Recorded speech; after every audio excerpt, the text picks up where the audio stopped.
Well, Dan, Kotabushi's back, looking svelte, fit, and I think he had one of his better performances since returning to AEW in terms of his in-ring work, coming back Saturday at Collision and now here on Dynamite, now facing Okada next week. What do you think? You've followed his career. Crowd on Collision was into him, chanting "Holy shit!" They, when you get 2,000 people, they're hardcores. So a lot of them knew who he was and cared. What do you think of that for Dynamite 300 as a novel featured match set up tonight? Sure, and then they have the Mercedes and Mina match also, so it's there's kind of a matching there, friend of the contender type thing, and I don't think that's necessarily a bad thing. I'll certainly continue to be intrigued to see that match. I think back to their earlier battles and a lot of the stuff. When I think of Ibushi in New Japan, as much as anything, I think of that match he had with Tanahashi in the G1, which is one of my all-time favorites. But it's good. When he was around a year or so ago, he looked like he was hurting pretty badly. Yeah. And it's good to see him, maybe not at his prime, but much closer to it than he was before. So, yeah, that was, an enjoyable part of the show. I thought both he and Hangman should have had more offense, frankly, in their matches. And that's a recurring theme when we talk about AEW, but especially with Hangman being your number one contender to the world title against somebody that a lot of people on the TV don't know much about. I know I'm changing the subject here, but I thought that with Ibushi also. We'll just wrap up the show in 5 minutes. You're hitting everything. Well, yeah, there you go. I mean, it was not like the most newsworthy show. I tweeted about that. Yeah. But I'm sure we'll find some things to talk about. But it was kind of we'll laugh about this in 2 hours. Yeah, that's right. That's what usually happens. Yeah. But Ibushi looked good. So to answer your question, Ibushi looked good. I think there's something to be said for him to be a little more dominant and get that across to the audience more what a big deal he should be than going, 40-60 with Trent Beretta. So, it would be nice to set up Trent Beretta and plan ahead a little bit so that people aren't going, oh, he's still with AEW. It was 7 minutes. There was a Rocky Romero distraction. So the code, the formula, and it's tired. And I wish, it'd just get thrown out and rebooted, by wrestling bookers. But the formula is we protected Ibushi by having Trent Beretta last so long because Ibushi was dumb enough to get distracted by Rocky Romero standing on the ring apron. That's the turning point in the match that extended it. I don't think making baby faces look like they lack discipline and focus is a way to protect them, but that is the formula, and it's mindlessly instructed by agents and producers constantly in wrestling for years now. But fans are used to it, and it's baked in. And so, in the sense, at least they covered a little bit for that. Is Ibushi, given the context of his return on Collision Saturday, which was more newsworthy than usual, maybe more newsworthy than Dynamite in some ways tonight, and his presentation tonight, the announcers, saying, oh, Ibushi and Omega, they go way back, they're golden lovers, there's more to their relationship than just professional. People at home are going, what? What does that mean? They're just saying they're friends, but you add golden lovers to it and all kinds of other innuendo, and it's just so. Talk a little bit, Dan, about that dynamic and how you think, if you think AEW should do more, or it's like kind of a one-off novelty match for next week, and it's not. They don't. The hype is for the big matches at All In, and that's so. I think it was fine for where they're at right now, and I'm not sure exactly where they will go with Ibushi moving forward. If I were to err one side or the other, I would have given that greater treatment. They could have easily shown, and maybe they don't want to show clips from the match they had with the Bucks because they'll probably get there eventually, and maybe they want to make it seem unique to AEW. So I started to contradict myself there, but I would have done more, but I thought it was acceptable, I guess, what they did. They got a fair amount of the idea across. But again, they could even show that T-shirt that I have when Kenny was the champion and it's him, Ibushi, and the Bucks changed the world, and the Bucks had the tag team titles, and they were this very cohesive group there at one point. I mean, if you're going to now I realize this is more about Okada than the Bucks, but it all kind of runs together. I would have told more of the story myself. What they did was okay. It wasn't bad. Yeah. And I don't have a strong opinion on it. I mean, if they're not invested, if they're not in the Ibushi business, I mean, the crowd responding to them and a little bit of, footwork by the announcers is probably sufficient to give enough of a backstory, because the focus is obviously shifting to everything going on at All In. Speaking of which, before the Ibushi match, we had Will Osprey and Swerve Strickland against Blake Christian and Lee Johnson. Christian and Johnson tipped off that their match would be early. The Bucks announced on the big screen. Osprey and Swerve weren't aware that they abused their power and moved the match to the beginning instead of the end, or the second hour of the show. And so Osprey and Swerve had to overcome the disadvantage of, I mean, I did like the touch that it took a while for Osprey to come out, and he was like wrapping his wrists with tape and tying his boots on the way there. So at least they did that. And I'm glad they covered why Lee Johnson and Blake Christian were already in the ring. The announcers, the commentators said, well, they're probably tipped off by the Bucks. So that set up Osprey and Swerve saying, Bucks, you're abusing your power. Why don't we wrestle it All In, but put your EVP titles on the line? They didn't follow up on that though, right? They didn't officially announce the EVP title. Is that the EVP title? I mean, as I understand, the Bucks kind of bristled at that, as they should, since they're not getting anything in return. So I don't know whether that's going to be a Tony Khan overrule, or if it's it's maybe a little too cute by half. I mean, when they did that, I do remember thinking they're doing this again with the Bucks. We saw it with that aborted thing about a year ago or a little over a year ago, because it was NFL draft time with Tony, and that got tiresome, certainly. And so I guess their idea was to make you a little tired of that power and then say maybe they're going to take it away from the Bucks. It reminded me a lot of Ric Flair as president of WCW stuff, and not my favorite era of WCW. I don't know. I think it's a little too cute, I guess. I'd be happy if the Bucks lost their EVP status, even if the storyline is clunky, because it just would be nice to not have active wrestlers with extra power. Right. Yeah. And again, if you're being really in kayfabe, like a year and a half ago, they could do a lot.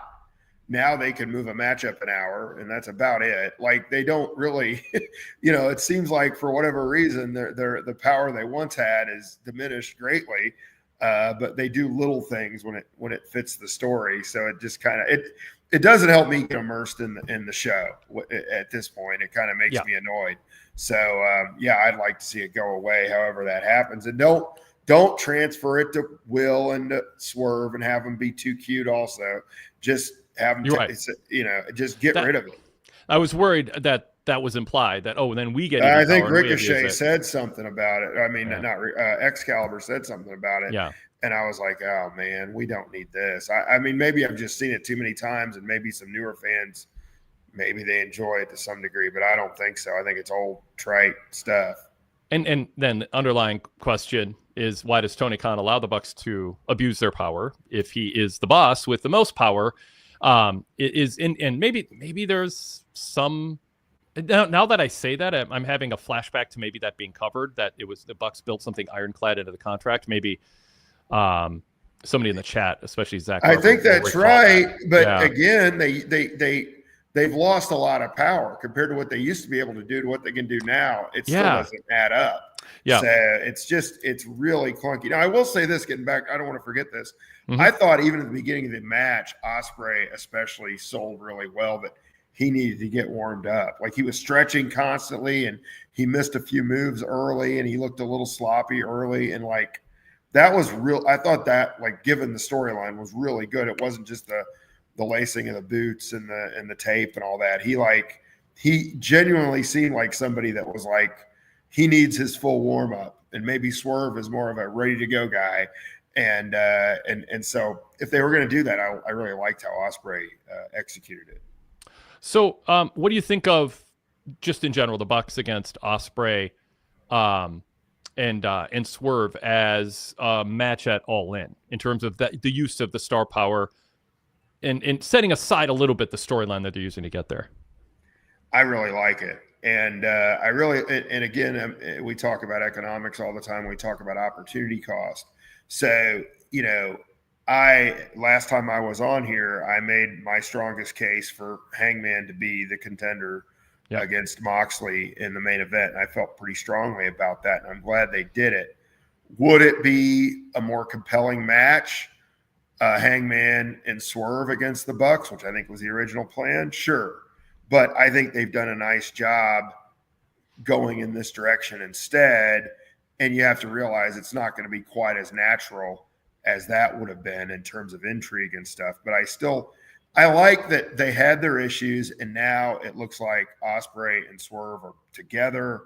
They're on the same page, and they want to, why wouldn't you want to beat these guys? I mean, you could certainly claim they're the best tag team in the world, and you guys are some of the best wrestlers in the world. And to me, that's enough. Like, they don't need to overcomplicate it. And I heard you and Jason yesterday talk about that. And I think this is a very, strong fourth match that does, when people are thinking about buying the show, they're looking at the whole package. And I think that will, that will influence the people to buy. I would think so. Yeah, no, I think it's a good use of these four. If Osprey's not going to be in the world title match, they've told a story, I think, well, of Osprey and Swerve reluctantly eventually kind of coming together. It's more believable in certain ways than Hangman and Swerve, given what they've gone through.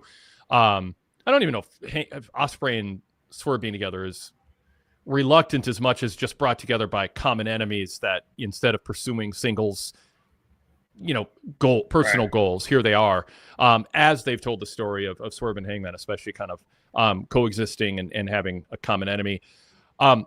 Let's pause and introduce ourselves. I want to tie this now in with the Bucks at the end of the show, going after Hangman, since you brought him up, and then tying that in with Mox and his crew and the chain around the neck and all that. And we'll also include some chat comments on these early topics we've had here in Block A. But this is the Wade Keller Pro Wrestling post show for Wednesday, June 25th, 2025. I'm Wade Keller, host of the show, the editor, publisher, and founder of the Pro Wrestling Torch weekly newsletter and the website PWTorch.com. I also host Wade Keller post shows throughout the week after Raw, Dynamite, and SmackDown. And as Dan mentioned, the Wade Keller Pro Wrestling podcast. It's a separate feed, different than our post shows. It's not broadcast live. It's audio podcast feed only. Search Wade Keller on your podcast app, Apple Podcasts, Spotify, Android, or iOS apps that you use to download podcasts. Just search Wade Keller, subscribe to both the blue logo and the red logo shows that have my name and face on it, and you're covered. While you're at it, search PWTorch to get the PWTorch Daily Cast feed. That is also free, different show each day of the week, including the AEW-based show, a WWE-based show, indie-based show, the Coast to Coast weekly show. Also, Wrestling Night in America will be live after Night of Champions this Saturday afternoon, I guess we'll say. I think it'll still be afternoon by the time the show ends, even on the East Coast. And more. Just search PWTorch and subscribe to that. There'll be one other logo that pops up, the charcoal gray logo. That is our PWTorch VIP free sample feed. That gives you a chance to get free samples of VIP shows, and you can also upgrade to the full VIP podcast lineup using your Apple account if you're using the native Apple Podcast app. Pretty frictionless way to experience our VIP podcast lineup and not miss out on anything that we do throughout the week. That included nearly 2 hours of everything with Rich and Wade yesterday, a VIP exclusive podcast covering a wide range of topics. That is a weekly, typically VIP exclusive show. But we're here to talk Dynamite, and my guest co-host is Dan Kuester. He is a PWTorch contributor, primarily, almost exclusively, covers New Japan for the site. Longtime fan, longtime Torch reader and listener. Dan, good to have you back. Welcome. Oh, thanks, Wade. I always enjoy this, and it's kind of a calm week for me after some travel and things going on. And I was out at the World Series of Poker last week, actually, at this time, and watched the show after completing the tournament I was in, and thought, boy, it would have been fun to talk about that one. But we're here tonight, and I appreciate the invite. Well, we'll continue. It's great to have you. We'll continue to cover Dynamite tonight, and look for your insight because you are a regular co-host here on the Dynamite Post Show. It's not just Dan and me who are talking; it's also the chat and live callers and emails from our viewers and listeners. So if you are watching us live, be part of the show. Type your questions or comments into the chat. We'll discuss them live and throw them up on the screen. You can also email the show either right now or if you don't listen to us or watch us live on YouTube afterwards, but you want to be part of the show, as you watch Raw, Dynamite, and SmackDown, you can email wadekellerpodcast@gmail.com. And then you can listen back to the show later to see if your email made the show. And if you are a VIP subscriber, you can get details on a link to become a live audio only or video and audio caller here on the post show. Just check my VIP report at PWTorchVIP.com for that link. All right, Dan, at the end of the show, they had a kind of weird main event, Hangman Page against the Beast Mortos. Did they do anything to build that match up or hype it? I thought it was some of the worst job of promoting. I was thinking about back in the day, if Dusty Rhodes was going to wrestle on the Superstation, how they'd be like, it's Dusty Rhodes tonight. It's Dusty Rhodes tonight. I mean, they mentioned it a couple times. They showed the graphic, but they said basically nothing about Mortos. And that's, I wouldn't even worry about him too much. And they, like I said, I thought they gave him way too much in the match. But it's like, this is the guy that just beat Will Osprey. This is the guy that's in 17 days wrestling for the world title, and he's a big deal. And they just kind of made it an afterthought. I thought it was poor promotion. And, and again, the match itself was such that, it's like, why Hangman's really struggling with this guy who's never really won any matches on AEW television. Why is he, how did he beat Will Osprey? I don't get it. If you didn't get the pay-per-view, I think that might be what a normal fan would be thinking. So I was very unimpressed with the job they did building Hangman tonight. Yeah, I sometimes when you don't promote a main event, it's because it doesn't really qualify as a main event in the eyes of your viewers. So you don't want to draw attention to the fact that there's nothing worth sticking around for. But I also think they did a poor job building up the Gauntlet matches. I mean, they mentioned it in passing. It was a little confusing. MJF was talking about the Casino Gauntlet Battle Royal at the same time that there's these qualifiers. I don't think I know it's an annual tradition, and Tony Khan, for better or for worse, books to the sickos, the hardcores, the ardent fans who know everything and follow social media closely. But I would have done a little more to say, here's this tradition, here's what we do, here's explain why you want to be number one. Like, I don't know if they ever even really explain that. And a lot of your fans are new to Max or whatever. Yep. And they're like, why do you care? Wait, number one, if they watch the Royal Rumble, they're like, that's the worst number you can get. I mean, exactly. They used to explain that really well. I didn't recall them explaining it once. Like, I am not a fan of this announce team, Wade. And I'll tell you, and Todd Martin's going to get upset with me. I want Tony Schiavone back on there because I can tell when Tony Schiavone's telling something, I pay attention to it. To me, I hear Excalibur, I hear Riccaboni. It's like two of the same voices, and I don't even pay attention nearly as much as I would. And I know Tony's up and down, and sometimes he makes mistakes, but at least he's excited and distinctive. And this was not my favorite show tonight. If you can't tell, I just thought it was. They did some things well, I guess, but they did a lot of things halfway, in my opinion. Well, if you're gonna have a main event that you're not proud of and not hype it, I still think at the very last second, if you don't want people to know that's the match they're supposedly sticking around for, and eliminate all the other possibilities people might be imagining in their head, whatever their strategy is. And again, AEW sometimes is does a poor job building main events, even they're proud of. But I think in this case, they were kind of running from it or hiding from it. Give us a little more context to why the match is taking place right before it happens. Like, set the stage for it. And Hangman is determined to stay fresh, to stay sharp. Yep. His world title shots in 17 days.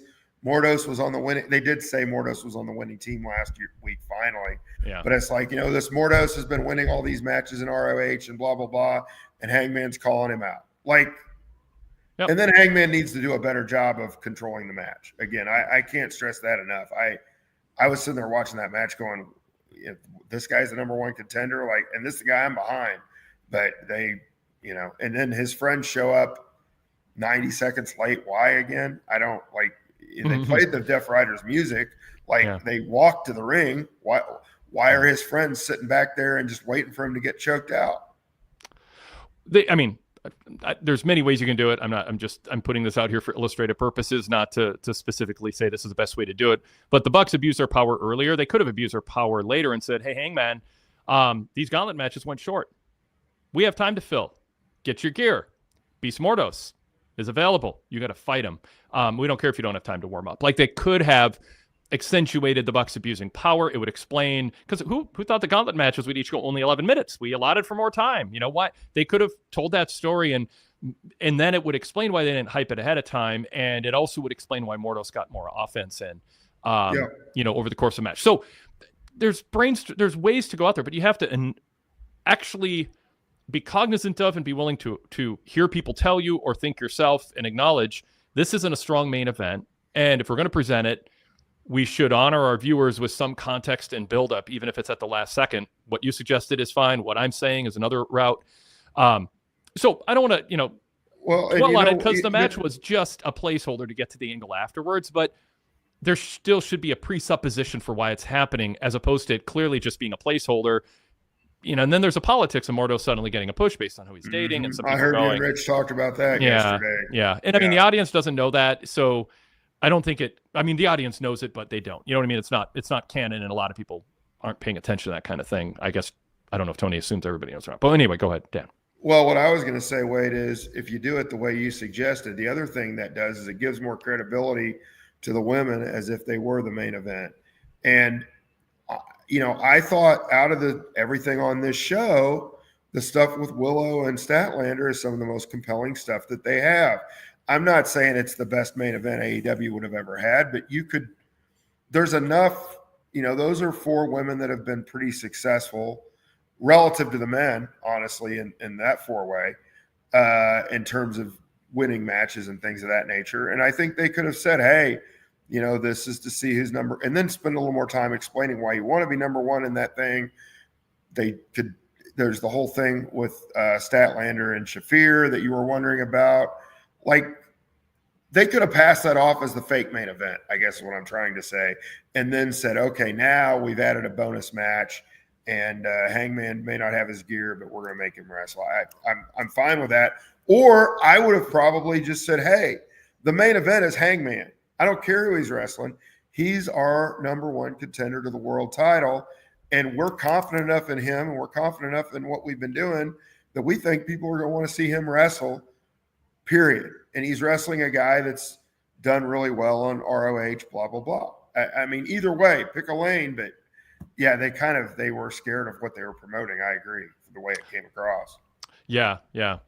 So the angle itself ends with Moxley choking Hangman with a chain. I mean, Moxley has not found a deadly weapon or gory idea that he hasn't pitched and likely gotten cleared by Tony Khan. I don't like the visual of wrapping a chain around someone's neck and twisting it. I just think it's kind of too heavy-handed for pro wrestling. It's like Mox cut this sort of intellectual promo earlier, very soft-spoken, felt like he's put some thought into this. Hangman, you've got all this angst. I don't care. I'm going to, kick your ass, and you're going to have to, your world title aspirations are going to be gone. I'm still going to be changed. It was just, straightforward, but it's like, ooh, kind of ominous, maybe not quite heelish enough. But then there's this flip side of this maniac with a chain. And to me, if somebody of Moxley's strength were to wrap a chain around the neck of almost anybody other than, I don't know, someone who has no neck.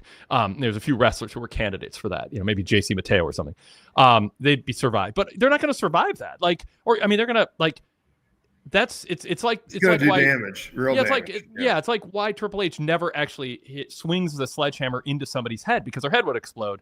Like, it just feels too heavy-handed, especially given the nature of the feud with Hangman and Mox. So I don't know, to me it just felt like not an eye roll, but kind of like, that's something, it's like the plastic bag over the head. It's like, well, that should be a suspension. Like, you shouldn't just get to come into the building next week with your security card and go about business when you try to suffocate someone with a bag, when you try to wrap a chain around someone's neck and choke them for that long, that viciously. To me, it doesn't seem like business as usual next week. So that, to me, that's kind of where it crosses a line, where Tony Khan just looks like kind of a hapless leader to allow that and not have any ramifications. Yeah, absolutely. And I'll tell you, Wade, and this was a small thing, but what I liked the least about that entire thing, after the baby faces come in the ring, the heels are kind of slow getting out. And Osprey reached Moxley and didn't hit him. Like, if Moxley's too lazy to get out of the ring quickly and you're the baby face and you make contact with him, you should knock the crap out of him. And then it's their problem because they were too lackadaisical getting out of the ring. And it was a small thing, but I mean, like, again, Osprey usually gets all the details right. And that, like, I was already annoyed with a lot of the show. And then at the end, I'm just like, well, they're not even selling the damage and the evilness of the thing because Osprey just let him go. Like, it's like he knew he wasn't supposed to hit him, but like, that's on the guy that's slow getting out of the ring. That's not on the guy that gets there, in my opinion. And it was a small thing. You'd have to look for it, but I saw it and I just kind of grimaced because there was so much on this show that didn't have the right tone, in my opinion. Yeah. Zach Barber in the chat says, OMG Wade, are you okay with any violence in wrestling? Larry from VDB says, that's not Wade's argument, Zach. Come on. I'm with Larry. Zach, come on. You know better. I'm not saying violence is bad. What I'm saying is when a world champion chokes somebody out with the strength he has and the leverage he has, the ramifications, the implications of that are some very serious damage. And it, within the structure of AEW, where there is an authority figure who dishes out suspensions and that type of thing, it just feels like, why wouldn't Tony Khan suspend him for that? But I also just, the whole sense of any internal logic to authorities saying you've gone too far was thrown out when Moxley just showed up on Dynamite with his security card, got through security and got to be on the show after trying to suffocate Daniel Bryan. So Bryan Danielson, there should be, and you think in a heel wrestler's head, and Dan, you and I have been watching wrestling long enough to know this is very standard. It's historically done, but it's been lost with a generation that basically is slightly older than Tony Khan, because it has been not done for so long. It doesn't cross a lot of people's minds that it should be, but there is still the presupposition that there's a governing body and that heels get away with stuff, but they stop short of doing something that will get them suspended or fired or arrested. And anything that goes beyond that is hack, burning a house down, invading someone's house and standing over their crib, suffocating someone with a plastic bag. That's hack booking. That's hotshot booking that doesn't seem believable, and it breaks any structure that makes it seem like we're watching the simulated sport. And it kind of comes across as desperate and undisciplined. And as I say often, it sounds like, to me, it comes across like a fourth grader booking going, wouldn't it be cool if I did this? Without the adults in the room to go, actually, there's a reason we don't do this, and here's all the ramifications of doing it. And so this wasn't as bad as suffocation, but I would have suggested we do something different, or just have Moxley threaten the chain, and as soon as he gets it wrapped around the neck, boom, the baby faces hit the ring. Right. So we didn't actually have an extended period where damage could be done. Dan. No, I completely agree. And then there's also better than what they do, which, I mean, if anybody believed those announcers, I think maybe it was Taz that said, oh, Hangman may not be able to wrestle in 17 days. Kind of like the weather is going to be a little cloudy tomorrow. Like, there's no, again, maybe it's Jim Ross obviously can't do it right now, but glad he's doing better. Maybe it's Jim Ross, maybe it's Tony Schiavone, but this crew, I didn't buy it for a second. I'm not even sure it's their fault the way that it's executed, but the thought doesn't even cross your mind that Hangman's not going to be ready to go at worst the Wednesday before the show, before the pay-per-view, and probably next week. They don't sell stuff well enough. And back in the day, it is a little bit overdone, or got overdone, but okay, they do something this bad, they get suspended, and the babyface pays the fine or begs the authority figure to, I know they shouldn't be allowed in, but I got to get my revenge. I'm willing to take on all liability for what might happen and give it to me, because I'm a fighting guy and I want I want to take out this dastardly heel. Like, it's just, yeah. I mean, when they keep doing this kind of stuff with no repercussions, it's hard to take it seriously. Yeah. Larry says, what's the point of even doing a single wrestling move in a simulated fight if flamethrowers, chains, and plastic bags are all fair game? Zach Barber says, so how would you have Mox hurt Hangman ahead of the match?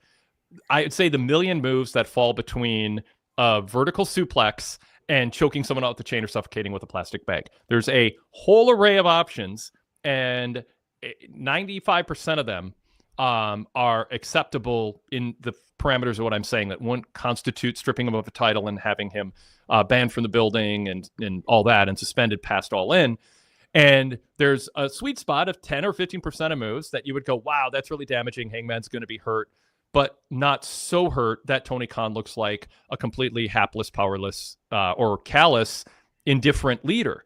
And you have to be cognizant of all of that. Everything should just make sense, because there's so many ways pro wrestling can make sense and still be effective, that when you choose to do something that doesn't make sense, that makes a lot of what you do the rest of the show seem ineffective or relatively harmless, it's a double whammy. One, it's outlandish and so over the top that you get numb to it. And number two, it's counterproductive to try to tell a logical story elsewhere on the show. So there are plenty of choices, and there are decades of examples of angles of wrestling promoters and bookers and wrestlers doing things that are more in line with something that doesn't feel like a fourth grader going, wouldn't it be cool if we did this? Or, boy, that's not enough. Let's take it to 11 and 12. So I won't list the reasons, Zach, but I honestly, I think it's kind of, self-evident. So anyway, Zach Barber, by the way, says, I also thought the burning of the house down thing had borne itself out at this point as good storytelling. Dan, your facial expressions suggest you disagree with that. Zach is referring to the fact that this is a long journey that has landed in a good place with Swerve and Hangman. And so all's well that ends well. Dan, your thoughts? You still are forced to kind of suspend your disbelief completely to be like, well, I mean, it's so difficult. They're making the best of a bad situation. The thing where Swerve eavesdropped on Hangman going off on the Bucks about Swerve. They've done a lot of things, but yeah, Zach said in the chat, apparently I watch too many soap operas. I'd say probably so. I mean, in the world of wrestling, that's too much. I mean, it's been very difficult to navigate having any sort of partnership between Swerve and Hangman. And I think it's kind of the forgiving nature of the fans as to why it's not being met with more resistance than it is, because realistically, like, they probably would never get over this. So, and it's just something that the fans want the product to be successful. And it has been a long enough time that I think people are just like, okay, we're going to kind of forget that happened so we can justify the story as best we can in our own minds. I think that's basically what's happened. I don't think it's a net positive that they had the burning of the house down still. Yeah. Bobby F in the chat says, come on, Wade. You saw Ivan and Nikita use a chain all the time back in the day. Dan? Not like that. Not like that. Yep. Not like that. Yep. Not like they might clothesline somebody with it, and then they'd sell the heck out of it too, and having a damaged neck if they clothesline somebody with it. And I don't recall them choking somebody out with it like that. Not for that long, with a bunch of heels surrounding them, protecting them from doing it.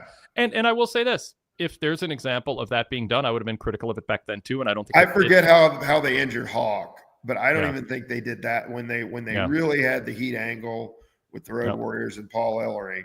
I think even then they stopped short of that. I know they clotheslined Ellering with the chain, and that was that's the thing. It's like you clothesline someone with a chain, boom, it's one and done, it's over. Or then they ran out of there. Like that was it. They were And then you have an authority figure threatening suspension, and the babyface says, no, I want to get him in the ring. Let's do a chain match or something. Like there's a structure and a follow-up that says the promotion would do something about this, but the babyface said, please, no, don't. Right. I grew up with that. The babyface going, don't suspend him. So you had authority figures who were trying to restore order when the heels crossed that line, and it wasn't just treated as, just another day at the office, and it was done for the, like I say, the fourth grader going, wouldn't it be cool if we did this, but not understanding you have to follow up on it in order to have the integrity of the structure of the story you're telling still make sense. Kyle Fassel in the chat says, I think Mox is very threatening with his wrestling moves. He doesn't need to use weapons. He can still get over as a heel without using weapons all the time, especially Mox. Yeah. And this is my blanket statement too. There's been a lot of dumb things that have been done in wrestling, and I've been covering this for 35 plus years, and you will find me criticizing them consistently for decades. And just because it's like if a politician lies constantly, you don't go, oh, well, but he's been lying all along, so lying's okay. Like, no, we should not get numb to it, and we should, call it for what it is. And so something that was wrong 10 years ago or 20 years ago, and by the way, it wasn't done to this extent, and if it was, we were criticizing it. It was a huge deal circa, 88-ish or something, when Eddie Gilbert ran into Jerry Lawler with a car in Memphis. That was a really big deal. And it's like, but I think that was handled, but it was like, whoa, that's way out of bounds, but it was portrayed by the company as way out of bounds. And I don't know yet. We'll see tomorrow in Collision, but is AEW going to go due to Jon Moxley using potentially deadly or career-ending force outside the bounds of a sanctioned match, blah, blah, blah. Then Hangman goes, no, don't suspend him. I want him in the ring. Thankfully I'm fine. Thanks to Samoa Joe, whatever. There's a way to still kind of clean this up a little bit. So, and you'd think, and I mean, I know then it may have, I've heard the comparisons with Magnum TA and Hangman, but maybe his voice is a little raspy or something. You could sell it a little bit. I don't think they will. It's going to be business as usual. Wasn't that a terrible thing? And this week there's a new terrible thing, and that makes it worse. Yeah. My favorite weapon in the history of wrestling really was the black glove, yep. And it sure seemed damaging to me at the time. And it's all the way you sell it, Yeah. Well, Fanblast says it's a case of people not fully investing and they don't even realize it. They don't realize what they're missing when you book with discipline. Make that case all the time. When people go, well, fans don't care. They don't believe it. It's like, well, why do you think they don't? Spend 2 years building in, and you're still going to have violence. You're still going to have great high spots. You're still going to have great characters who are outlandish and compelling and charismatic. You can do all of that and still book with structure so that there is a rules of engagement that you use as a tool to create a baseline of credibility that's followed by a sense of outrage. And that's why I am so fiercely opposed to triple threat matches and fatal four ways in WWE having no rules just because there's one or two extra people in the match. It's a farce. Like when the heels run out and they do something crazy at the 14-minute mark, and Michael goes, well, it's a triple threat, so there's no rules. We can't DQ them. Like, why didn't the heels do that at the beginning? And why don't they? It's like, it's so stupid to do it that way.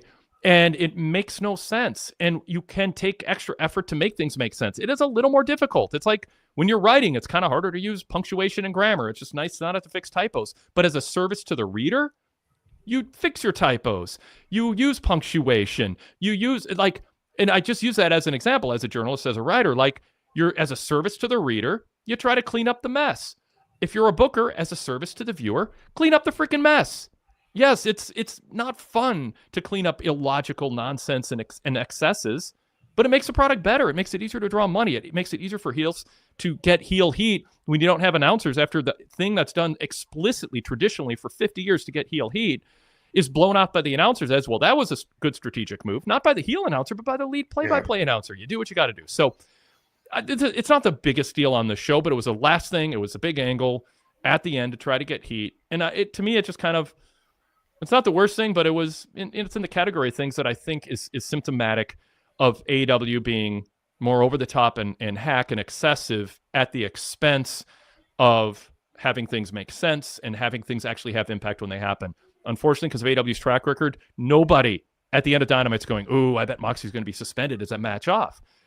With that level of that length of choking somebody with a chain, that should be the thought of them. And if it's not, then what do they think about all the other things heels do? They don't think anything about it. It's just a show and they're waiting to chant, we want tables and this is awesome. And that's a lower grade enjoyment of wrestling, and it makes drawing harder when people don't have a world they can invest in where there's that structure. No, I don't have much to add to that. I completely agree. I mean, it's just frustrating. And, it kind of, like I said, there were just a few of those things that I thought could have been better planned out tonight, which kind of, it has me less excited about this particular show than most of the times I'm on here with you. Yeah. All right. So we covered kind of the bookends of the show. We did also, and we talked about Kotabushi too. Ricochet recruited AR Fox to be his partner, said you're everything that you might be everything I'm looking for. Let's see. And we had kind of a weird thing where AR Fox, like, oh, I don't want to do this, but he held his hand out, which was not a natural gesture, seemed a little fake, little more put on than it needed to be. And then Ricochet grabbed his hand and said, oh, handshake, you got to abide by it. And AR Fox acted like, yeah, that was a legally binding contract. I thought it was kind of sloppy and silly, but it did lead to a fun match with AR Fox and Ricochet against Jet Speed. Ricochet not really participating, jumping off the ring apron, leaving AR Fox behind. I don't know if I fully understand if it was premeditated or he just thought AR Fox didn't impress him enough. But it does set up AR Fox and Ricochet and forwards the storyline of Ricochet looking to build a faction. Your thoughts on that and my framing of it, Dan? Yeah, it was a little clunky in terms of the thing you described there, but the idea, I think, could be that Ricochet was ready to abandon this guy at the first sign of distress, which is what he did. Although then you come to ask the question, why did he ask for the match in the first place? He thought the guy was not worth really backing until the end. I thought AR Fox, like, just kind of facially and with his expressions, did a nice job of, he comes across like this guy trying to make it on the roster. He hasn't had a whole lot of success. He knows this may not be the greatest tag team partner in the world, but he's not getting a lot of better offers, so he took it. I mean, a lot of this was unsaid, but I thought his nonverbals were really good, and he sold being frustrated and disappointed really well. And I thought, the match was pretty well wrestled also. So this was a stronger part of the show, I thought, generally. Yeah. So then the angle afterwards, Shivani's interviewing Jet Speed on the stage. I love Bailey. With great power comes great responsibility. After taking out his karate mouthpiece, like his mouth guard, I should say, just like a true karate class, sparring class. I've done that so many times. You take out the mouthpiece so you can talk and be understood. Then he put it back in, like he put it back in after he's done talking, just in case, I guess. He's just so, I don't think you watch him and think that's a gimmick. I think you just think right. he's showing up at the arena in his karate gear, and like he lives it. And that's kind of my point, is you want to kind of believe that what you're watching isn't someone who's just, putting on something, a persona that's fake. It feels believable, and it's kind of nerdy in an endearing way, and that's why he's over like he is at this place on the card. I'm not rooting for him to be, Moxley's next, pay-per-view headline opponent, although people might pay to see that if they told a good story. But then we ended up with MVP and crew coming out and attacking them. And then that led into Mark Briscoe coming out and tearing into MJF. And we had fans chanting. If you didn't explain the context, and I won't, we had a crowd chant. I mean, now you know what segment it's in, but the crowd was chanting empathy. So that was a moment. Mark Briscoe, of all people, I shouldn't say of all people, but Mark Briscoe getting a crowd to chant empathy was kind of fun. I'm not so sure about him accusing MJF of having a tiny kosher pickle in his pants. Just the word kosher, you got to be careful. The context in which you use it and how that comes across. So I just raise a little warning flag that, make sure you put some thought into whether the punchline is worth any kind of blowback. But fans did start chanting kosher pickles. So we had an empathy chant and a kosher pickles chant, which without context would be quite a challenge to explain to someone who just walked into the room. So Dan, overall, what'd you think of the flow from Jet Speed to Hurt Syndicate to the Mark Briscoe MJF exchange? So I definitely want to point out that, like, Jet Speed got laid out and they kind of got swept up like the garbage. I mean, I know that they were jumped from behind and that they had a match, but I mean, they really didn't do much of anything offensively against the Hurt Syndicate, which is nothing new. And they laid on the tables for a little bit, and then the interview started and looked up and they're gone. Like, they're not getting treated very well in that regard. I mean, I don't know how you get around that, because you that if they try to go fight him, it's going to interrupt the interview and maybe throw things off. But I thought a little more consideration should have been given to those guys because I think they have something there, and they're going to get the shot, I guess, at All In. But unless they're going to win, I just I hope they get something out of it because I think they are really good. MJF has gone to Twitter to correct Mark Briscoe in his view, and if anybody wants to see that, I'll just leave it at that. Oh my God. Yeah. Has he been blocked by Twitter for explicit photos, or what is? This was just a verbal description. I got you. Okay. He just said that Mr. Briscoe was incorrect in his assumption, basically. Okay. But yeah, I mean, what I really liked was I kind of cringed when MJF said, "Well, you're going to go back to being a loser like you always are." I'm like, you know what? Briscoe needs to win this match if he's going to say that. And I wasn't sure that he would. I kind of thought maybe Takeshita would. And so given the fact that Briscoe won the match, I think it all kind of tied together pretty well. Yeah. Kyle Fessel said, I don't like Bailey and Knight as a team. Just two dudes you know nothing about. They're both good and should be on their own. Would be nice to see more character development. I would like to see more character development, but I like them as a team. I like them as a team, but I don't think the fact that they just sort of put them together and gave them a good name. It's better than the Takeshita. What's the nickname they're using for them? He said it on Collision, and he was like he used Sheeta instead of Takeshita. Like anyway, Stokely just like I don't know. It's a bad name, but nevertheless, Bailey and Knight as a team as Jetstream. I think it's a good kind of odd couple pairing, but we don't know how odd it is because, as Kyle says, they haven't really developed it. There is potential for I don't want to say comedy because I'm scared of comedy and wrestling, but but there's room for vignettes, Wade. There's room for vignettes. Is. They've done this. They did the little things already on that 4-way match, and those guys have a chemistry. I think that it's worth a try. I mean, look, you're not going to hit 100% on these things. I get it.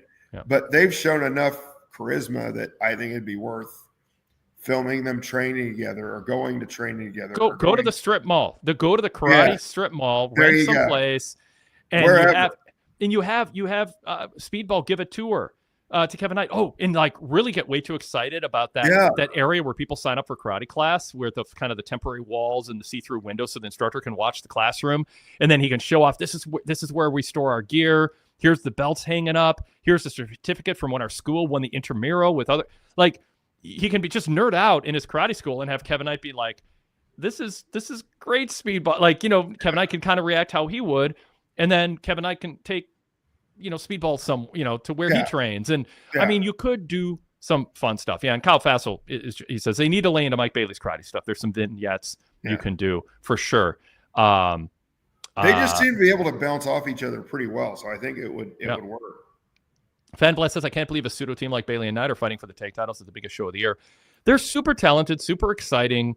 It's sort of an odd couple in a way, but a good fit in other ways. It's just the AEW hasn't done their job if people like Fanblast are saying and Kyle are saying it feels random, I'm not into it, because there is potential to turn them into a better cult tag team than some of the cult tag teams that get over, but this would be better if they had another month to build the vignettes and stuff. I understand that, but they've shown me enough in a short period of time, and they don't want to go with FTR. They don't want to go with the Bucks. I wouldn't call them a pseudo team, is what Zach Barber says in the chat. I would agree with that. I think they're a pretty solid team. They are an actual team. They're an actual team. A pseudo team means they're not a team. Proto-Sheeta is chat room pointing out. Proto-Sheeta is a terrible name, and it's terrible in part because Stokely, it's Takeshita. We've worked hard to get people to not say Takeshita, yet they're calling the Takeshita they're mispronouncing it to have this name that, even if it wasn't a mispronunciation, would be bad. So I don't know. There's so many bad tag team names, and this isn't the worst, but it's not good. And so I don't know. Anyway, go. Yeah, Dan, we're gonna say. But no, I mean, I'm okay with ththese guys getting the shot at the. Me too. Yeah, I think that it's, given the other people, if you look at some of the challengers for the world title and the tag team titles this year, these guys are certainly above average, I'd say. I mean, they're coming around, and you want to build some things, and I think they really have something. So, and Zach said, and you mean Callis? I think he's referring to me saying what their team name was, but I guess maybe I'm wrong. Maybe it was on. But I thought it was Stokely at the beginning of Collision who mentioned their name. In Zach, correct me if I'm wrong on that, but I'm pretty sure it was on Collision on the little soundbite promo they did, where in passing he brought it up and mispronounced the name. I think Don Callis is also saying it that way too, but it was fresh in my mind. But if Callis has said it that way and Stokely is copying him, I shouldn't blame Stokely for pronouncing it the way Callis is, but overall I'm critical of the pronunciation of it. And I did watch Collision Saturday, but I kind of zipped through it because that was the end of my trip, and I've been traveling, like I said. So I probably missed the insert interviews at the beginning. So I'm looking at our Joshua White's TV report, and they started with the cold open for Collision, and then they went to Stokely stating this Wednesday's match was an embarrassment, and that FTR along with Toshida were going to win their match tonight, and that's when it stuck with me. But if Callis did it too, again, it's everybody's doing it in a weird way, because you have it's Takeshita, not Shida, but whatever. Standard Deviation said, I'd argue that Shita, I won't even say it the right/wrong way, is the worst tag name because it undoes something positive for their singles names.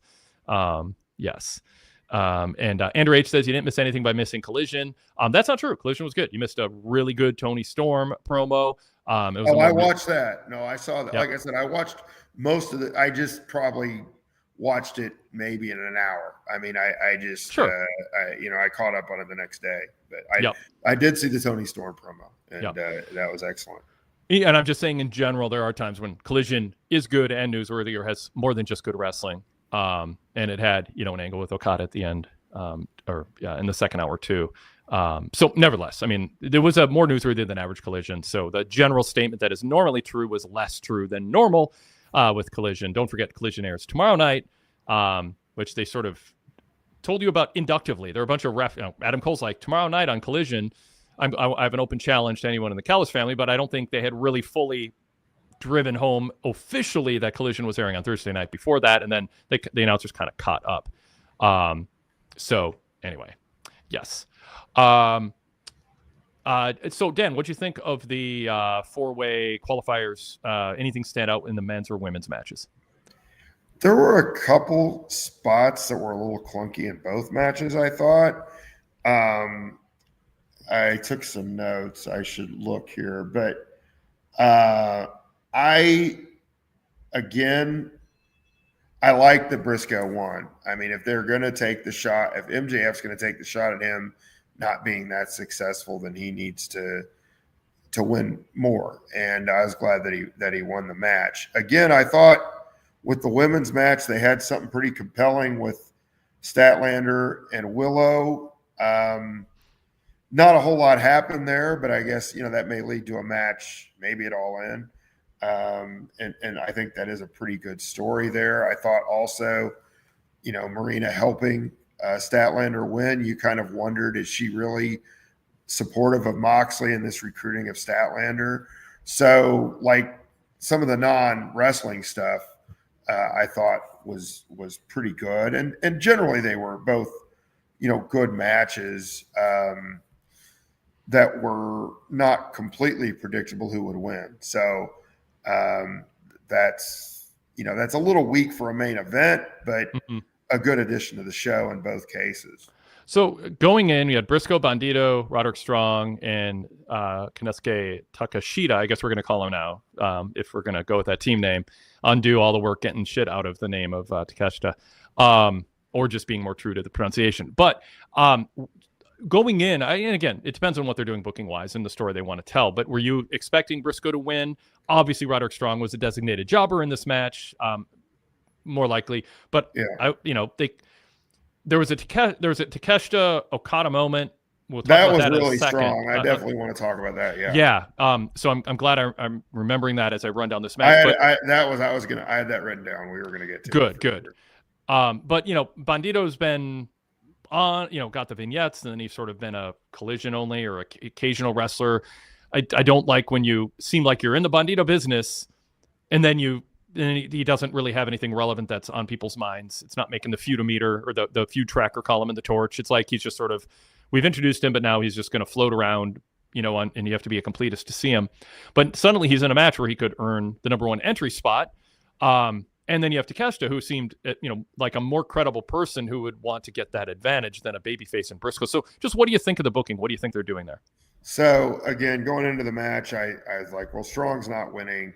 Bandito, you never quite know because of what you said. Sometimes they do push him. But I thought it would be Briscoe or Takeshita. I thought it would be Takeshita. Although then the part of me that's going into kind of the deeper thoughts is like, well, Takeshita's in the G1. So how much is he really going to be around? So maybe Briscoe will win. Not that that's not really what you're supposed to be thinking about when you're watching these matches, but it did go through my mind.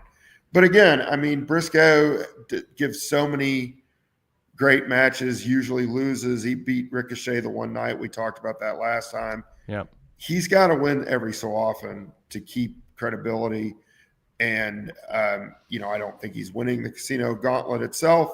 So I'm glad he won. I think I approved of that, of both decisions really, in terms of who won the Gauntlet matches, in terms of where they're going with telling their stories. So they're both credible wrestlers that could use the boost, and I thought it was pretty good.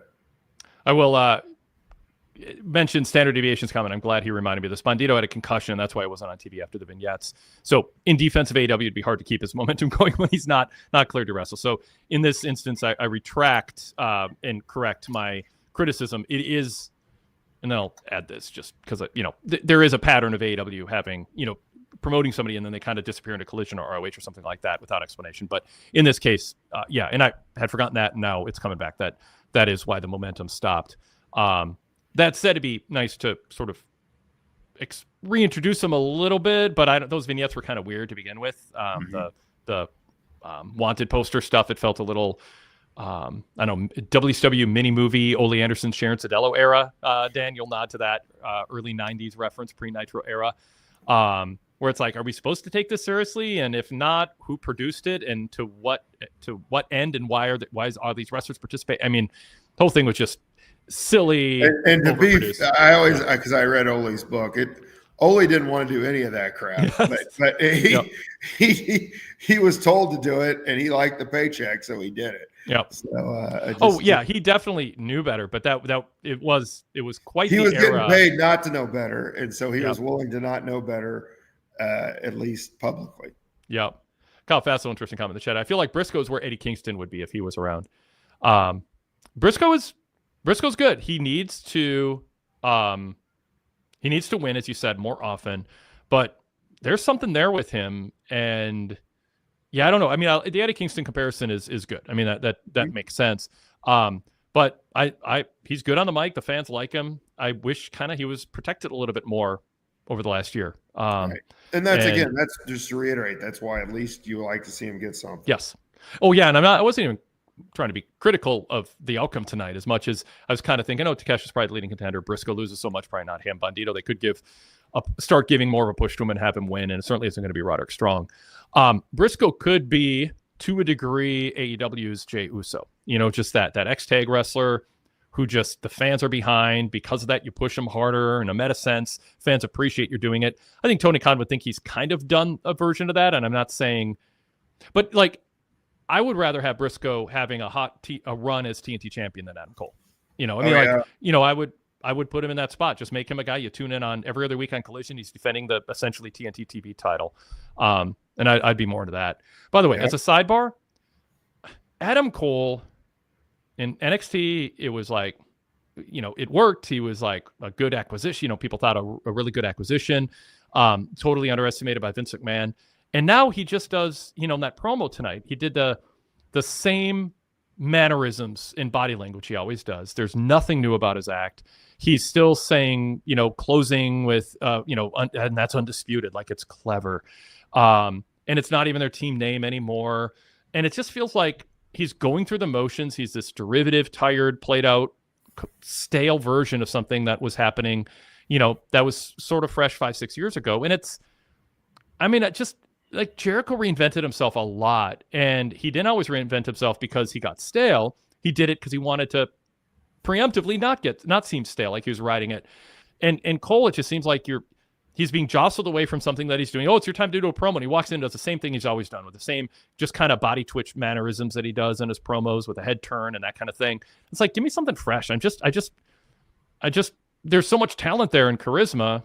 And I'm just disappointed that he's just kind of, it's like the high school kids in the letter jacket 12 years after they were in high school showing up at the football game, it's like people looking around going, you guys haven't grown up at all? Like you're still just going to the same place. It's like, we need something new. Sadler Version 3 says, I can't stand Adam Cole. I never thought I'd say this 5 years ago. Another huge fall off. Kyle Fasto says, it makes everyone along with Adam Cole seem so blah. Roddy could be in a much better place if he wasn't attached to Cole and given the ball. And Adam Kidd said Adam Cole should be a manager. And then he said he was kidding. Don't attack him. Chris J says, my non-wrestling friends say Adam Cole is not realistic and could get beat up by his middle school students. Larry says 100% agree with Wade on Cole. Ramen Noodle says maybe Adam Cole should learn to cut a promo in Spanish. I don't know what that is. A Milano says Adam Cole stinks.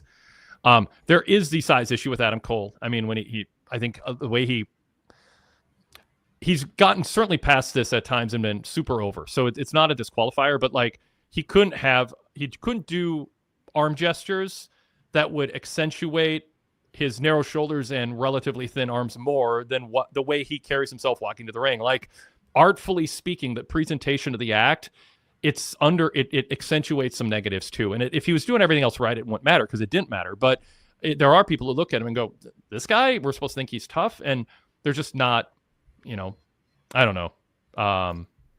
Yeah. I don't know. Dan, what do you think? You're nodding a lot. I mean, ever since he's come back from injury, Wade, he's just not had it. He's been through a lot. He has. And I'm not sympathetic to that. We're here to review the on-air product. Right. And not like, grade on a curve. This is adults wanting you to pay money to see them as performers. So, yes, Dan, I mean, he's been through a lot, but go ahead. They've given him every opportunity, and it's not that compelling right now. I can't argue with any of that. And then again, you say, well, they've put him as the TNT champion, and you've got a guy like Mark Briscoe that does not have that opportunity, and there's no way he wouldn't do at least as well. I think he'd do considerably better in that position. Even Danny Garcia, he wasn't really killing it as TNT champion, but you weren't quite sure that it might have picked up, I think, more than the Adam Cole run has been as TNT champion. It's just not really that intriguing to me. So everything you said. And I think Adam Cole I think he has talent and it's there. And I don't think he didn't deserve the pushes he got. And I think they could be doing a better job with him as TNT champion, making it feel like this. But you kind of have to acknowledge, first you have to change him from hanging out with the same old buddies and having another lame group name, faction name, but still using old derivative variation or sections of the past bad faction names you had, Undisputed Era and all that. Freshen up and don't look like you're just going through the motions, cutting the same promo you've been for years. And I mean, the whole, it's not bad. It just isn't fresh. And you add it to so many other things. And at some point, you got to have a new presentation so people can take a fresh look at you. And hanging out with the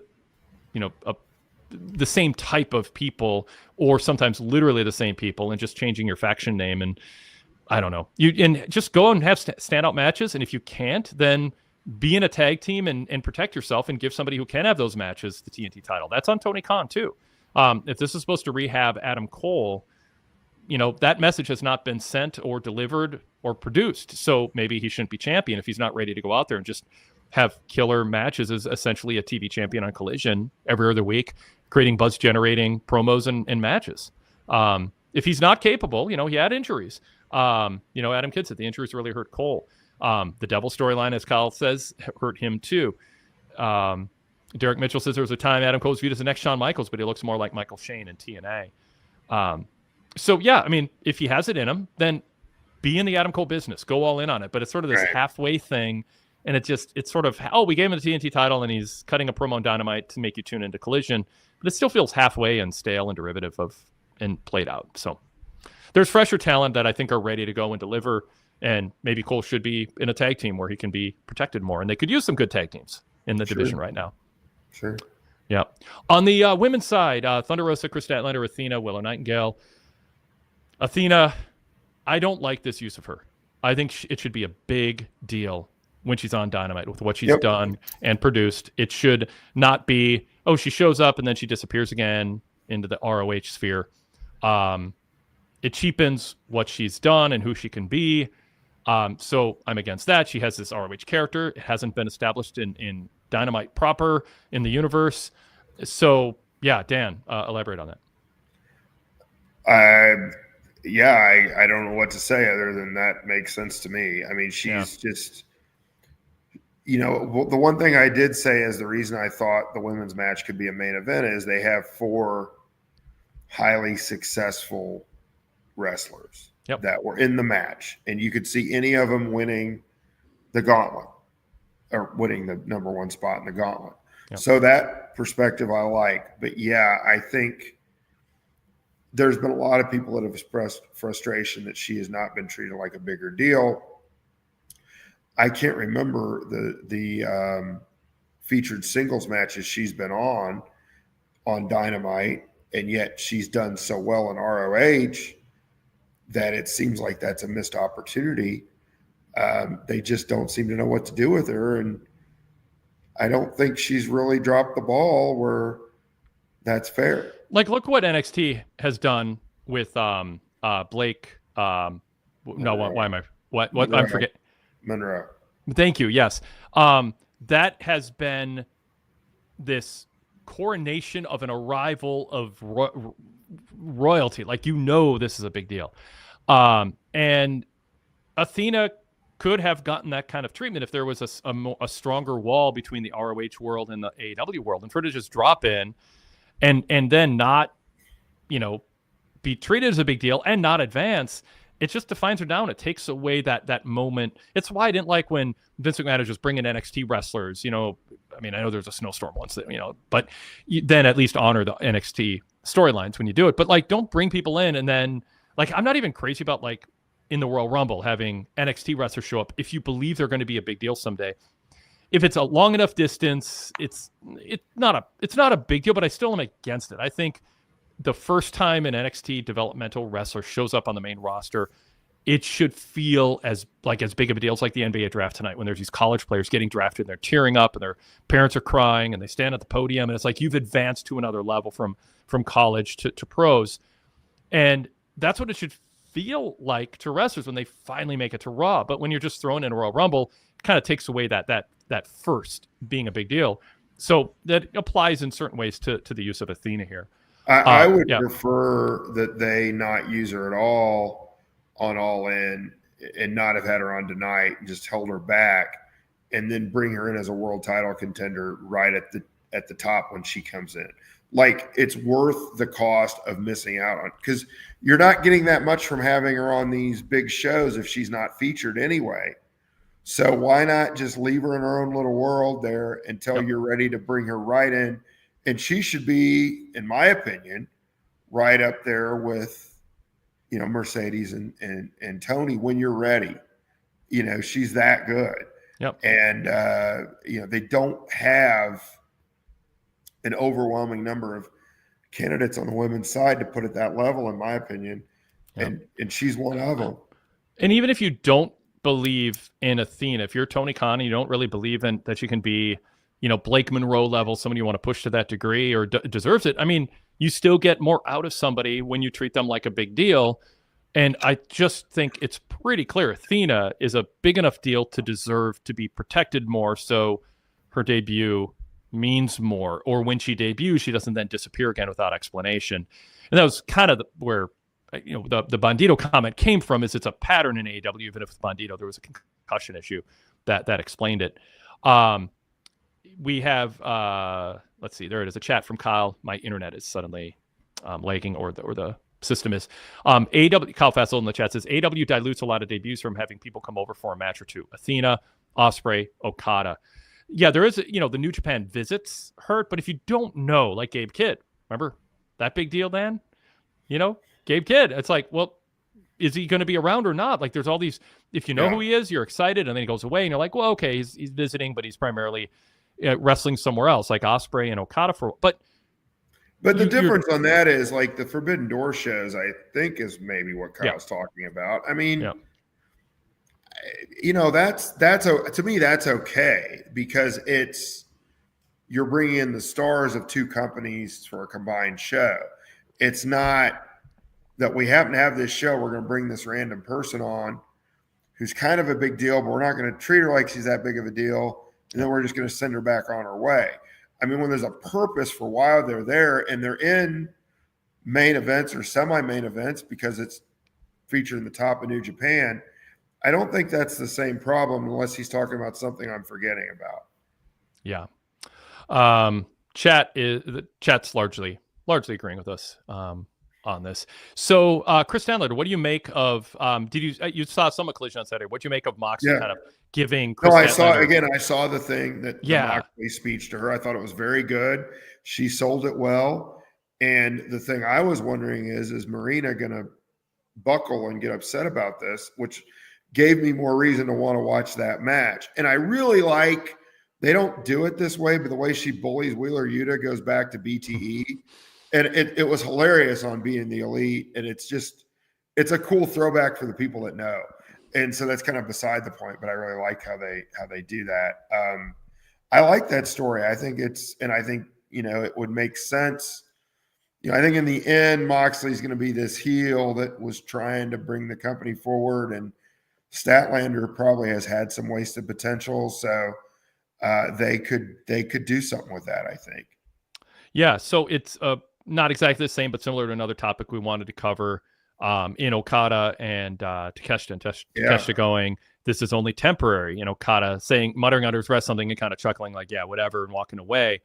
So my thinking is Takeshita's going to turn babyface, and but it could go the other way too. So I'm like, the way it came across, Okada kind of blew him off. Like Takeshita was kind of being protective of his spot, and Okada's being sort of dismissive and disrespectful of his seniority in the Callis family.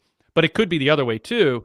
They're planting the seed for Takeshita to be in a heelish way, overly protective and insecure, that eventually fans want Okada to snap and break away. Where do you think they're going with it, and where do you think they should go with it with this dynamic? Or is it just an intramural story that's not going to turn into a separation or breakup or turn?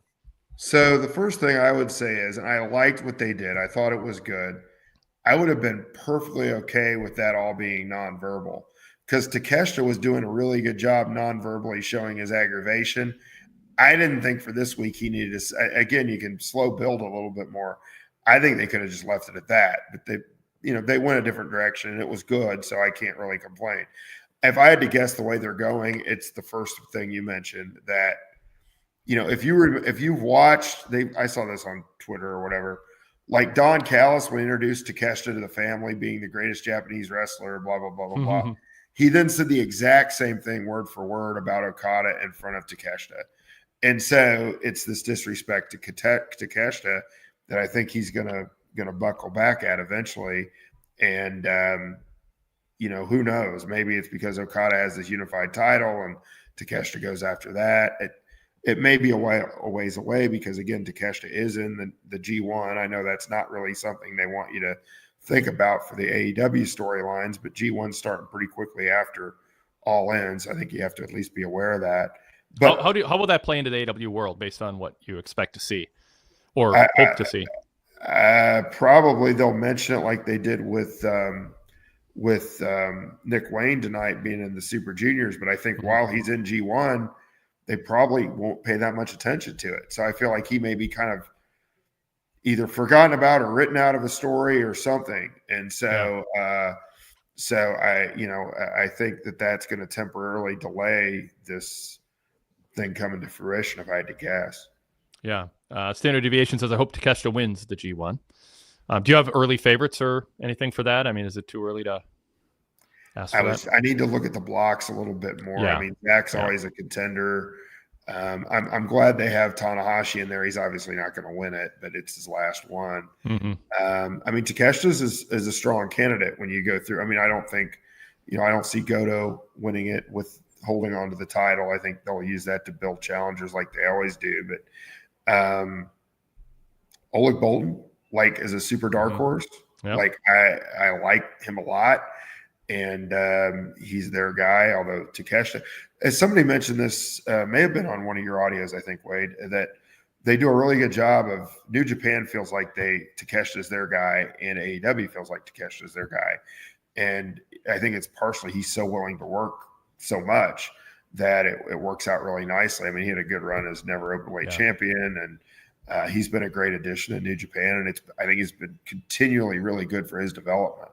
So I would certainly not object to him winning G1. Like, I understand that mentality. I mean, he's doing great, and you want to keep that momentum. Andrew H. had said earlier, as Dan can tell us, Takeshita was set to be the heir apparent to the Rainmaker. That match has a huge upside. Absolutely. But you got to, to tell the full story within the AEW sphere also. That's essential. Zach Barber said, I did like Takeshita not liking Okada joining the family or being okay with it as long as it's temporary. Mm-hmm. All right. There's a super chat from Zach Barber. I'd like to give super chats attention. Rejoice. Both our long national nightmares, the Death Riders, and the EVP status of the Bucks will be over after All In. I don't think either of those are necessarily true. I think John Moxley's title reign will be over. I think the Death Riders will still be a faction. I'm not against that. It seems like the Statlander thing is an investment in it, and maybe it's a quick turnaround, but maybe not. The Bucks will still be around. I would be happy if the Bucks are no longer EVPs. I go back to the beginning. I don't think they should have said Kenny, Cody, and the Bucks were EVPs. I didn't think that needed to be part of canon on TV. I mean, it felt superfluous and confusing. Especially with Cody, because it led to the whole I'm never going to challenge for the world title thing, because it was meta and it was a mistake. I mean, I'm sorry, it was. Yeah. Unless Cody didn't want to win a world title on national cable until he went back to WWE, so we could have a journey. He was playing the long game. Some conspiracy theorists have. Vince McMahon was behind it the whole time. Like, exactly. He plans things out like decades in advance, and then things just happen to fall into place. All right. Standard Deviation says the Death Riders have been good. They started with Intrigue. The C2 was in December. Then they've been good since January. They were bad for like 1 to 2 months. I mean, the bad part of the Death Riders was just they didn't have a mission statement that was heelish, just their delivery and their actions. But the words themselves transcribed were not along. Yes.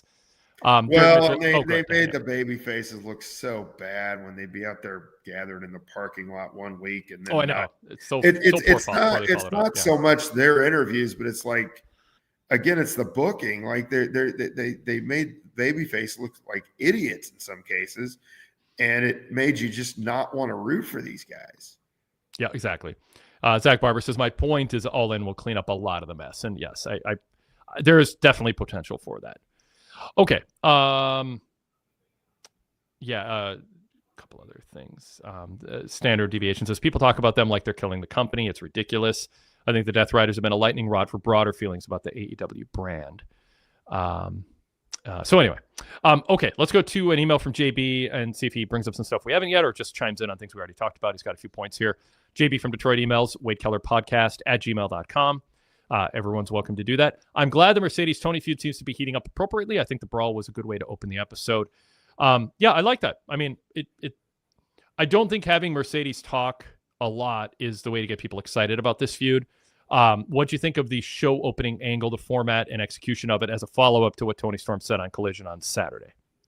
Yeah, I think given the circumstances, it was fine. It seemed maybe a little random to the to the uninitiated viewer, and they maybe didn't explain it quite as well as they could have. But yeah, generally speaking, I thought it was very intense.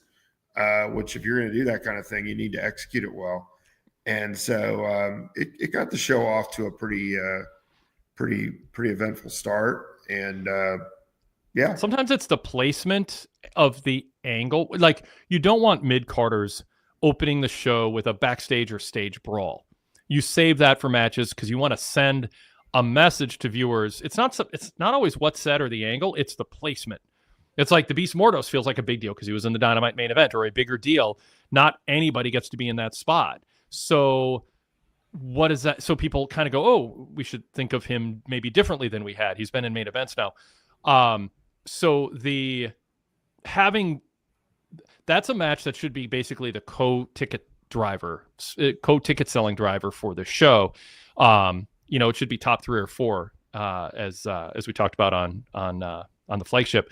So I like the placement of it. I like it as a follow-up. I thought and Mercedes, by the way, we say her promos aren't great. Her budget for her outfits and the amount of time she puts in is so top shelf.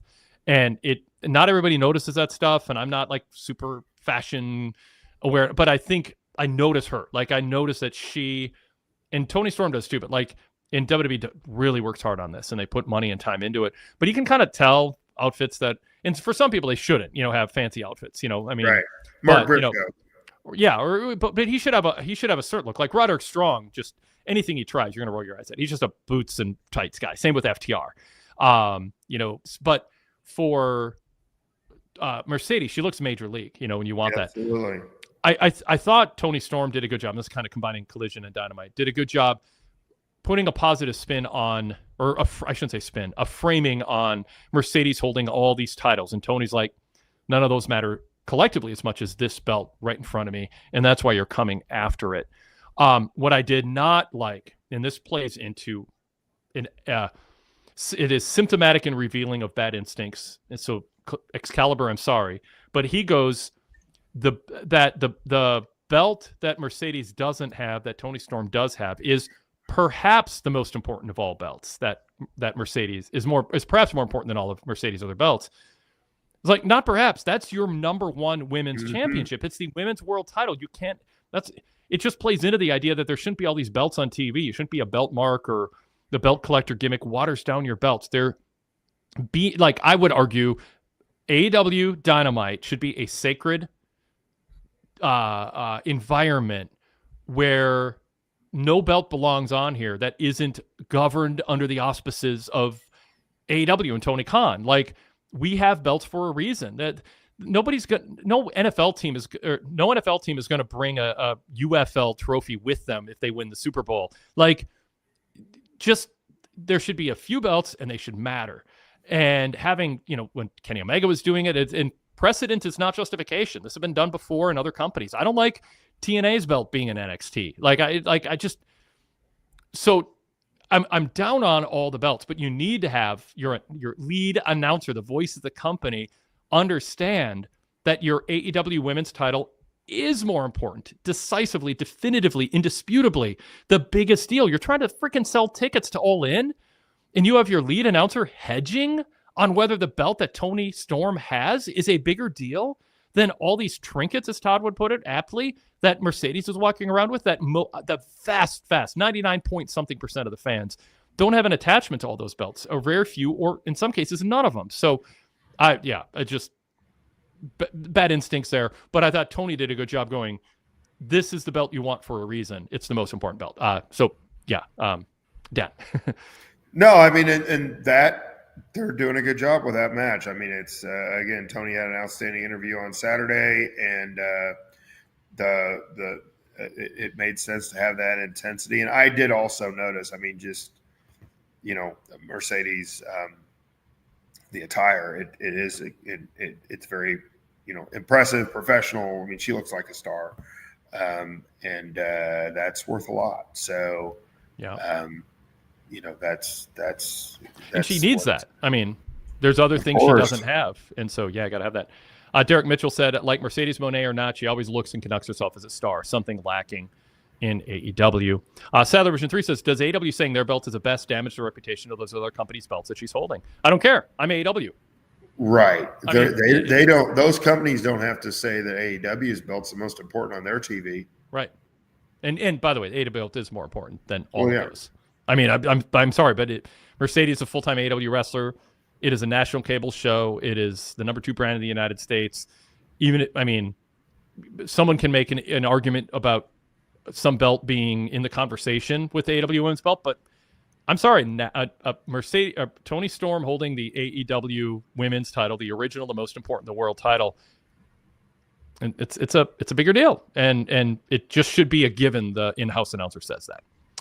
All right, back to JB's email. To what end is this EVP gimmick with the Bucks going?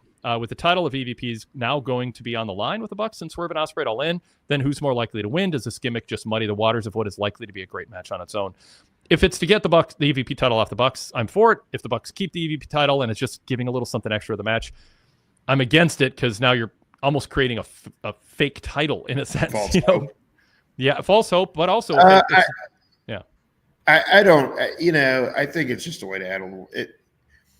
I don't really have a problem with them putting this as a stipulation, although it doesn't really make sense. Is the part I wouldn't really care for because there's no reason for them to put it up unless they're forced to. But whoever wins the match, I'd rather them be done with this EVP stuff. So from that regard, I'd be more inclined to want to see Will and Swerve win. But if the Bucks win and they risk that title to get people more intrigued with the match, I'm okay with that.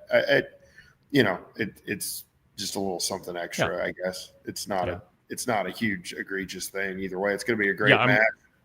And I think they're doing a pretty good job of building, a rivalry there and a dislike between the two teams. So I just want clarity. Do Osprey and Swerve become EVPs if they win, or do the titles just get stripped from? And that's my fear. I don't want that at all, as we talked about earlier. Yeah. All right. I've got this back to JB. I've got to say I have no idea if it's best for business or the right direction, but I'd be intrigued with Swerve and Osprey using their newfound EVP power to make a triple threat with Hangman after he wins the title off of Mox at the next pay-per-view, which would be Forbidden Door. So I don't know. Do you want babyfaces using executive power to get a title shot? No, I disagree with that. Yeah. All right. It was good to see Ibushi back. What do we see his role moving forward? If Okada wins unification match at All In, I can see Omega and Ibushi reunifying to form the Golden Lovers to make a run at Hurt Syndicate's tag titles. The tag division desperately needs a credible tag team to challenge the champions, and it wouldn't hurt Omega or Ibushi to take a step away from singles to build a big moment. I kind of like that. What do you think, Dad? Yeah, I'd be in favor of that. And I got a little off topic earlier. We were talking about this. I don't know. I mean, I'm assuming that Ibushi's full-time AEW, and if he is, then I think this is, they're going to keep protecting him to some degree. But he's had so many he worked at the 205 Live tournament, for WWE. Didn't know who Vince McMahon was, and so he may have a little bit more free agency to him than I'm aware of. I'm under the impression that he has a pretty exclusive AEW situation. He's just been hurt. Yeah. Ricochet stealing a handshake from AR Fox and Fox just standing there dumbstruck without any protest. Kind of made him look like he got punked out. Yeah, that was... It was awkward, but again, he's in a desperate situation. It's like where the guy that you don't like at work that is your boss's boss or whatever, invites you to happy hour, you kind of have to go. I don't know. I mean, it's like it was his chance to get on TV and to be in a meaningful match. And if he wins, maybe he gets a part of this team and he could, he's really struggling to get somewhere. You could just, instead of trying to be cute about it and not take into account it's going to make him look punk, you could have AR Fox go, Ricochet, I don't really like you, but that would be an opportunity. Maybe let me think about it. And then Ricochet could go, I'll take that as a yes. And then he leaves. And then Renee goes, is that a yes? And AR Fox is like, well, I'll give it a try. Like, you could just, thought bubbles spoken out loud where you kind of taking into account, Dan, what you're saying. Like, it was also awkward, by the way. Renee going, you're red hot because you lost Saturday to Moxley, but you got in some offense. Like, that was weird too. So it felt like they had an endpoint they needed to get to, and they, in a very kind of clunky, goofy way, just plowed through a bunch of logic cones to get there. But yeah, I just think they could have thought it through. And you know what you could do?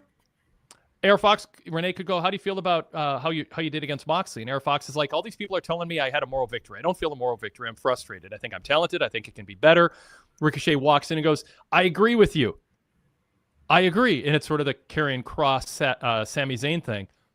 I can help you improve if you help me. It's kind of the MJF Hurt Syndicate thing. You scratch my back, I'll scratch yours. I do think you're talented, but you're too pure.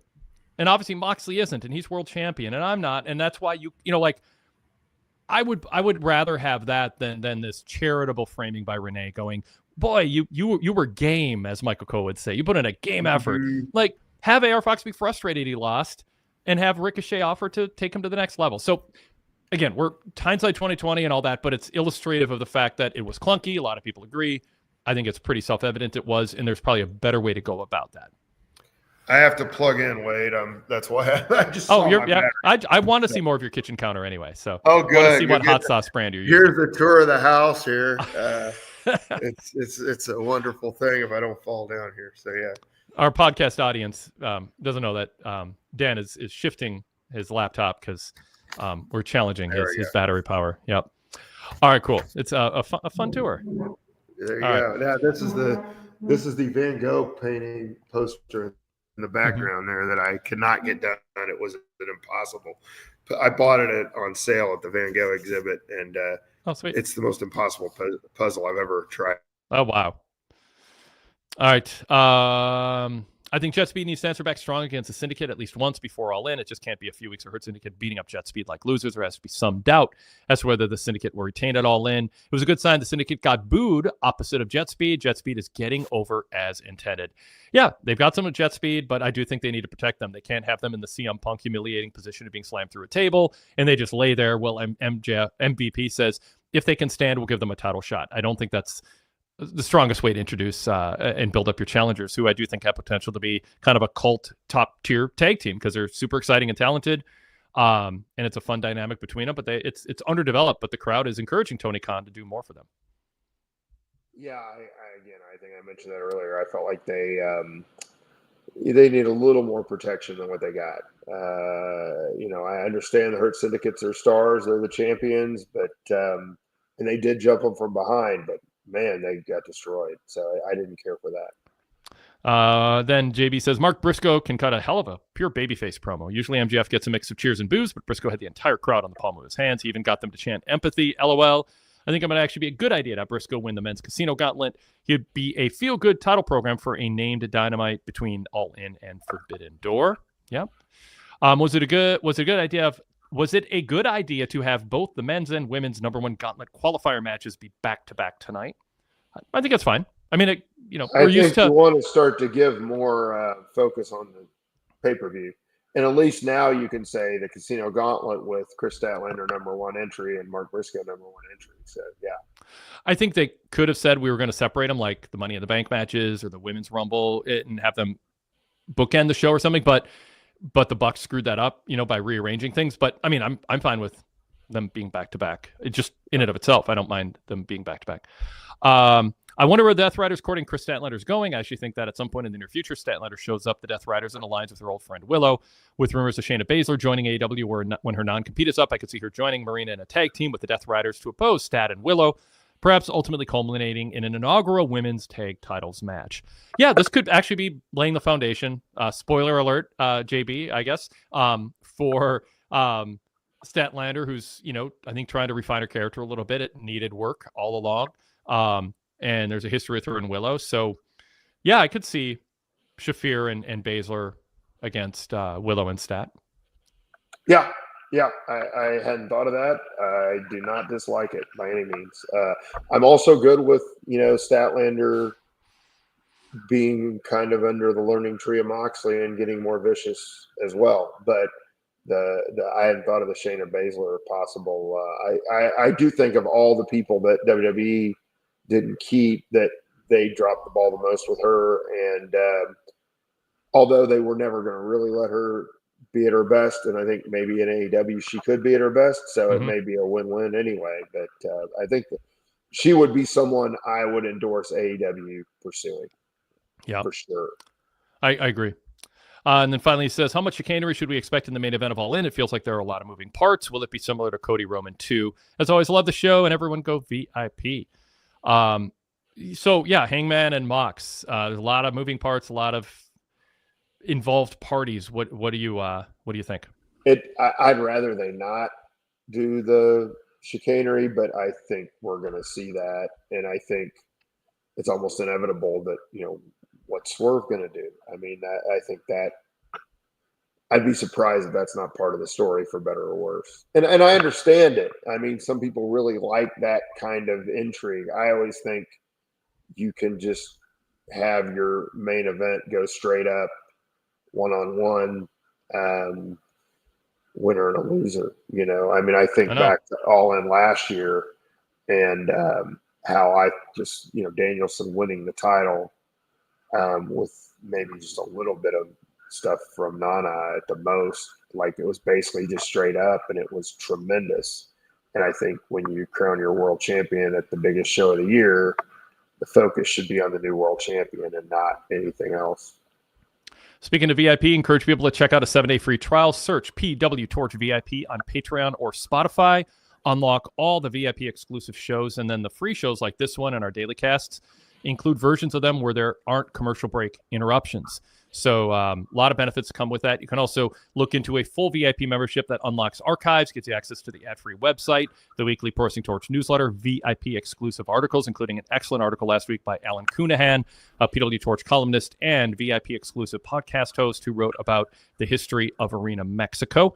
PWTorch.com/GoVIP gives you full details on unlocking decades of insider pro wrestling coverage, including the pre-internet, pre-podcast era, hundreds of retro radio shows from the 1990s, including my run on KFAN, years worth of shows with big name guests in a live caller format, with analysis of the week in wrestling in the early 90s, back issues of the Pro Wrestling Torch newsletter, again, predating the internet, going back to the late 1980s, and tons of current content too. Dan, they mentioned and showed a little highlight video of Arena Mexico, which I thought was a nice touch. I like the aerial shot of Arena Mexico, and just underlining what a kind of fun, big deal that was last week. Viewership was the highest of the year. Some of that had to do with the NBA and NHL not being on. There wasn't like the usual competition, but it still was encouraging. I looked at the quarter hours, WrestleNomics. Yeah, had the quarter hours. Talk about that. Yep. Yeah. And it was, it held the audience well. I think there was an intrigue and over the novelty. I don't think it would be something you would do the format of the show and the setting worked as a novelty, not that's what we need to do more of all the time. I think a more traditional show is going to hold up better 52 weeks out of the year. But the novelty of it was super cool, and it was just a fun kind of break. I'm glad they have 3 weeks to go back to traditional angles, and there were enough angles last week's show. But mostly, I like that they just look back on it. AEW doesn't look back on stuff very often, even with pay-per-views. They don't make you have. They don't give you non-buyers regret for pay-per-views. They just think, the internet will tell you how good it was. They should, have a video package on Dynamite after every pay-per-view. It goes, here is what you missed. You need to figure out how to watch these things. So this was cool that they did that. Dan, what'd you think of the video? I really liked it, and Wade, I'll tell you, I'm gonna give a little humble brag here because I've been waiting to brag on myself and haven't had a chance yet. Last Wednesday I finished up. I was playing the seniors event at the World Series of Poker, and I finished 504th out of like 7,000. So I made the money, which I was really excited. I mean, I played poker for like 24 hours over 3 days, or 22 hours or whatever. Oh wow! And I got in, and I thought, and I busted, and you're disappointed. I ran queens into kings, and poor me, and whatever. But I thought, okay, I'm going to zip through Dynamite in about 30 minutes. And I couldn't. It was so compelling. I just kept watching and watching and watching. And I thought they did a really good job of getting the energy of that across tonight and letting people know that they missed something. And as you said, they don't do that. They don't give you buyer's remorse nearly enough for a lot of the great stuff they put out. As critical as them as some of the things on the show tonight, I mean, I seldom don't really love the pay-per-views I get of theirs, and I think they should be shorter. A really good one. They should be. They absolutely should be. Yeah. I end up sometimes. Dan, you said you're going to brag. I would be impressed if you were in the top 500. Yeah. I know. You're 4 off for me being impressed. Yeah. Well, Or again, 5, I was yeah. doing really like, I wasn't like low chipped. I was like still almost average in chips, and I got queens. And my buddy is the poker pro. I asked, I was like, this guy raised to this amount, and this guy in the big blind had this amount. I'm like, I felt like I had to go all in, and he's like, of course you did. Like you can't. The guy just happened to have kings, and you got unlucky. So Yeah. I could have wimped out and been impressive, but I went for it and I lost. So Go big or go home, as you they have say, to in yeah. those situations. I mean, Yeah. I got it was $1,000 tournament. I got $2,770 or whatever. First place was like $650,000. Like, Why didn't you go for first place then? That's a lot of money. see, that's what I was doing. Oh, and because that's right. I Okay. was going for the gold, I that got does make sense. Yeah. below the bronze. That's the whole point. Yeah. But, yeah. Of course. So, yeah. Now, I was going to ask you something though about that. Did you think that I don't know that it was a bad thing, but I thought it was an interesting choice that they went back and focused on Hangman's speech from last week.